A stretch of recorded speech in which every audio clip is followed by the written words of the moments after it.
Assalamualaikum warahmatullahi wabarakatuh. Pada hari ini saya akan mempresentasikan sebuah materi yang berjudul Jadal Al-Quran. Pengertian Jadal Al-Quran.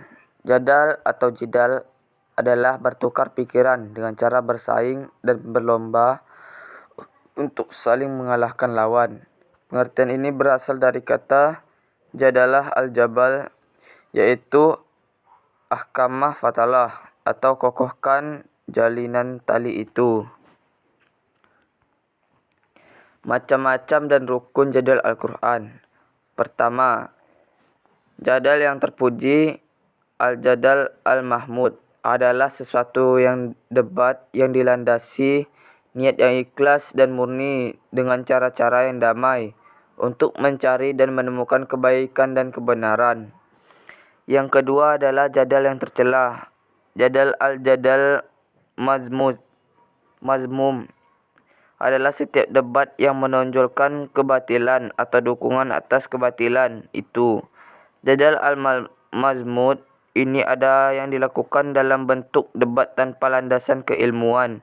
Dijelaskan dalam Quran surah Al-Hajj ayat 3 dan 8. Metode debat dalam Al-Quran. Al-Quran tidak menempuh metode seperti yang dipegang teguh oleh para ahli kalam, yang memerlukan adanya muqaddimah atau premis dan natijah konklusi. Biasanya Al-Quran menempuh dengan cara beristidlal dengan sesuatu yang bersifat kuli atau universal, atau sesuatu yang bersifat juz'i, parsial, dalam qiyas tamsil, atau beristidlal dengan juz'i atau kuli dalam qiyas istiqra'. Langkah tersebut dilakukan karena beberapa alasan. Contoh ayat tentang jadal Al-Quran. Memutuskan langsung perdebatan dengan menyebut kesalahan-kesalahan lawan. Contoh dalam surah Al-An'am ayat 91. Diunu dalam ayat tersebut Allah Subhanahu wa taala menolak pengaduan orang-orang Yahudi dengan perkataannya, Bismillahirrahmanirrahim, wa ma qadarullaha haqqa qadrihi iz qalu ma anzalallahu ala basyarin min syai'. Demi Allah Subhanahu wa taala tidak menetapkan sesuatu itu bukan atas kemampuannya ketika mereka berkata Allah Subhanahu wa taala tidak menciptakan sesuatu pun untuk manusia. Jadal antara Nabi dengan kaumnya. Ini adalah contoh jadal yang kedua. Bentuk jadal pada model kedua ini bisa ditentukan antara Nabi Ibrahim dengan kaumnya yang dimunculkan beberapa tempat dalam Al-Quran. Salah satunya ketika Nabi Ibrahim alaihissalam berdialog dengan kaumnya, seperti yang terdapat dalam Quran surah Al-Anbiya ayat 51 ayat 21. Pada ayat-ayat tersebut dikisahkan bahwa Nabi Ibrahim mengajak berpikir kaumnya tentang konsep ketuhanan, spesifiknya soal penyembahan berhala. Maka pertama-tama Nabi Ibrahim menghancurkan semua berhala-berhala kaum itu, hingga akhirnya beliau disidang oleh kaumnya. Nabi Ibrahim menutup perdebatannya dengan pertanyaan seperti disebutkan pada ayat 67 dan 66 dan 67 yang berbunyi, Bismillahirrahmanirrahim. Qala afata'buduna min dunillahi ma la yanfa'ukum syai'an wa la yadurrukum affalakum walima ta'buduna min dunillah afala ta'qilun.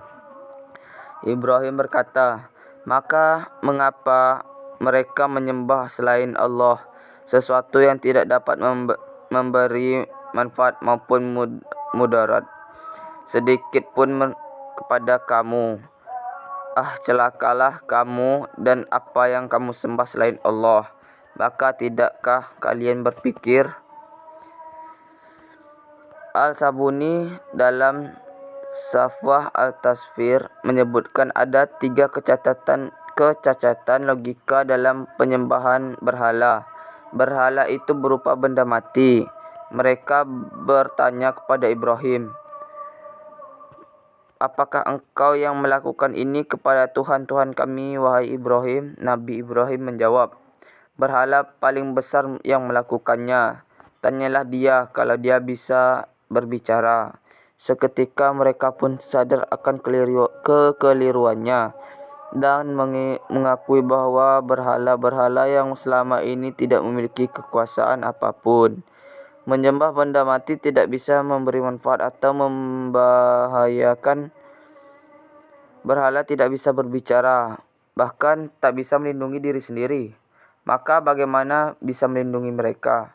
Anehnya, kaumnya ini malah kembali menentang Ibrahim, bahkan berkehendak membakar beliau. Padahal sebelumnya mereka sadar akan kesalahan dan argumentasinya sudah dikalahkan. Wa kana al-insanu akhtar syai'in jadal. Dan faedah mempelajari jadal Al-Quran yaitu memiliki berbagai tujuan yang dapat ditangkap dari ayat-ayat Al-Quran yang mengandung atau bernuansa jadal.